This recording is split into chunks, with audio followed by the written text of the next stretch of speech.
I value the good things in life: great food, comfortable clothes, the perfect pour at the end of a long day, and the hardworking people who bring quality products to life. I'm fascinated by how the things I love come to be.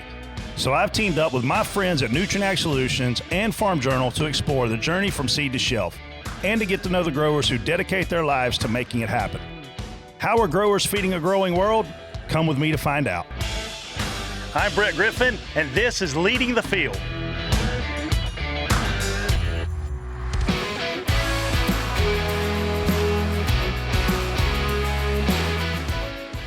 I'm here in Belle Glade, Florida to go visit R.C. Hatton Farms, home to some of the best sweet corn in the world. One of my favorite dishes to eat with a home-cooked meal is good old corn on the cob. I'm excited to learn more about what it takes to get sweet corn from seed to shelf and also find out why it tastes so good.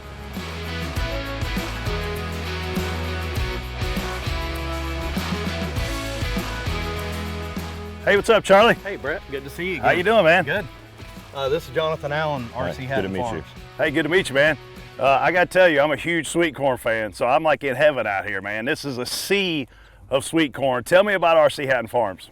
This is R.C. Hatton Farms. We're in Belle Glade and pretty much the heart of sweet corn country. We're in the middle of our harvest right now. This is our busy time of the year. We started in the 30s as a small ag operation, slowly grew over the years. We're about a 12,000 acre crop acre operation. We do sweet corn, green beans, cabbage, sugarcane, a little bit of sod. We are a family-oriented business. We appreciate our employees. We value our employees. We try to create a good habitat for our employees and their families, and we try to produce the best product we can. Most guys are just getting their corn in the ground, and you guys are already harvesting. Yeah, we have an advantage over other states in the fact that we can plant pretty much all through the winter because we don't have to. We're not dealing with the cold weather that they are. Yeah, the corn here is on a lot different soil than what I'm used to seeing in corn country, man. It's like a dark chocolate, even almost black in places. What makes that soil look like that?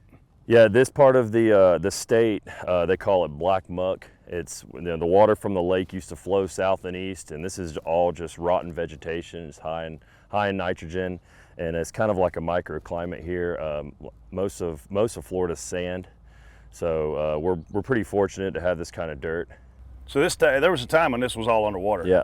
Yeah, this was essentially part of the Everglades. It was. Yeah, wow, man, that's cool. So this corn isn't as high as some of the corn that I see. You tell me it's ready to be harvested. It's fully grown now. Yeah, it is. Sweet corn's a lot shorter than grain corn or silage corn. That's just part of the genetics. This is as tall as it gets. So when you're harvesting this corn, it probably has to go through a different process because it's for human consumption to keep us safe? Yeah. There's actually no process being done with the ears. It gets eaten just as it is.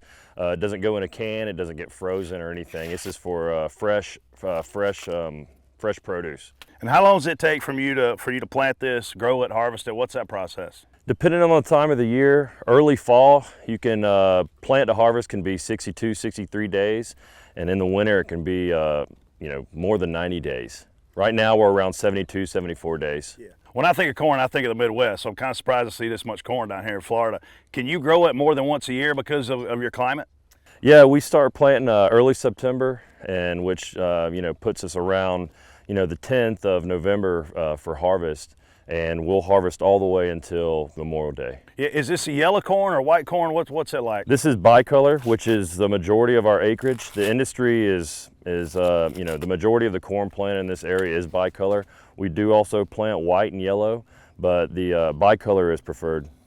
Charlie, that's not the first time you've done that. No. You did that with ease. There's two things I want to do today. I want to go check out harvest, and I want to eat some sweet corn. You guys ready? Yeah. Let's go.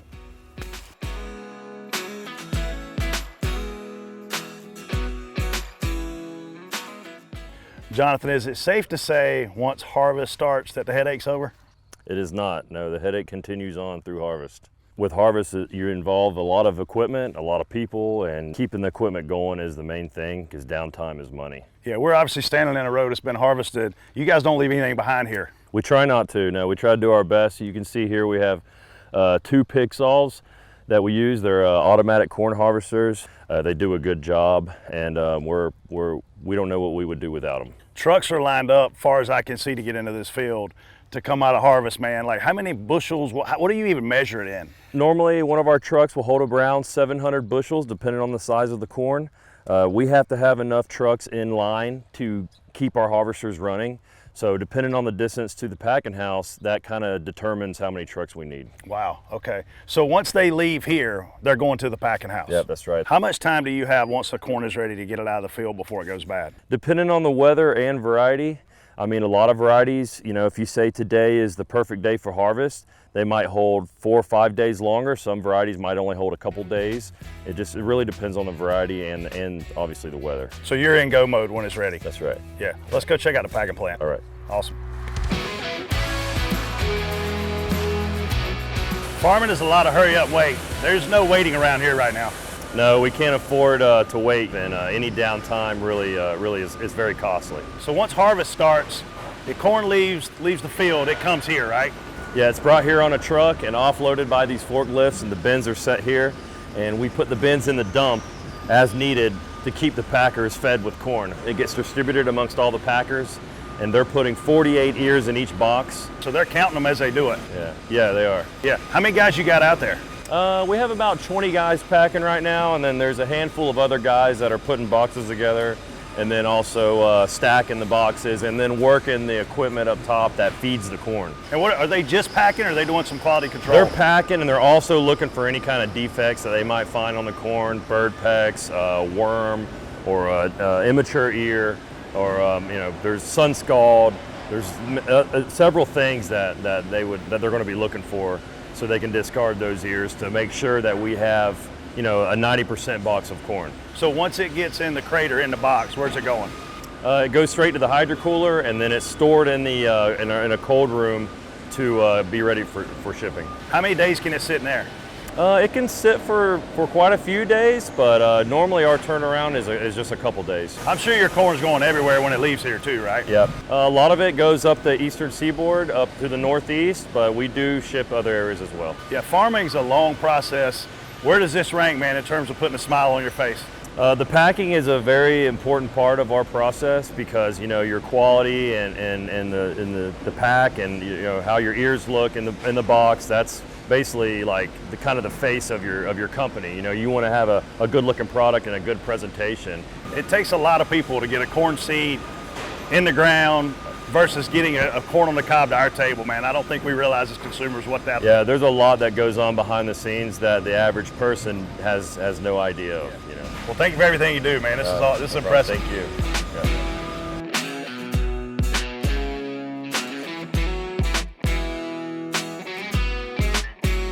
Hey, this has been a long process, but now we're to my favorite part of the whole thing. We're gonna eat corn, right? I've never had corn without cooking it, without butter, without salt and pepper, but you're telling me that I can eat this raw. Yeah, most people don't realize that you can eat corn raw, but it's perfectly safe and fine to eat raw. Yeah, well, man, I appreciate the hospitality. Yeah, thank you. Here, cheers to the best part. Cheers to the ears. That was good. Real good. You really need to cook it.